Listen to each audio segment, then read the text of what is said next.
You know what? This place is gray, but it could be a little bit more darker. I think it needs more color.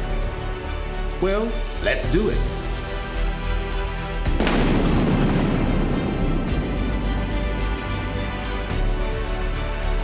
Now that's not so gray. Now this is one of my best works.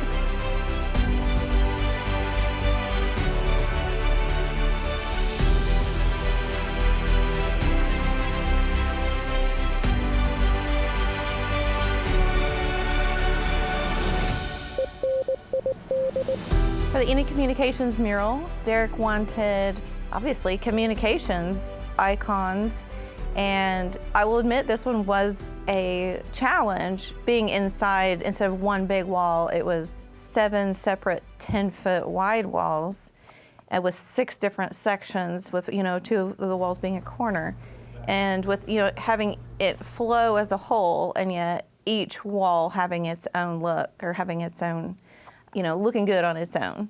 Actually, our daughter, Lexi, who painted most of it with me, she and her, actually, I think it was her boyfriend's idea to do almost the timeline of going back to Morse code and then radio and then video and then the color television, which kind of explodes in the corner, and then the internet and Wi-Fi, and then the 3 dots are kind of like, what in the world is next? They're almost like, a lot of these have been inspired really by the people that want the murals done.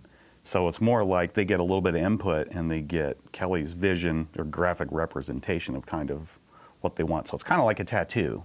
That somebody doesn't have the exact design for it, but she kind of ekes it out, like gets kind of what they want and then shows them that representation. Every muralist does things differently, and then sometimes with different types of walls we have to do things differently. But I design in Photoshop, and that way I can provide the rendering of what it'll look like, and then we project the lines onto the wall, and then we paint, and most colors take 2 or 3 coats. I'm so affected by color that getting to work with the colors and adding the colors to the walls are something that just makes me happy. It's been really nice since my daughter is back home. Lexi has painted most of this one and the last one with me during COVID, and she's back home. I never thought I would get to spend as much time with her, and so she's been really helpful and fun to be around. And of course, Ty usually paints most of them with me. He also paints houses, so when I need to get something done a little faster, he comes in and saves the day.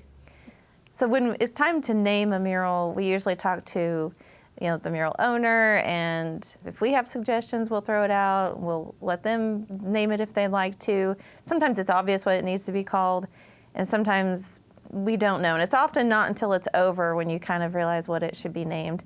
This one with the radio waves and the sound waves and how communication has changed over time and how art changes places.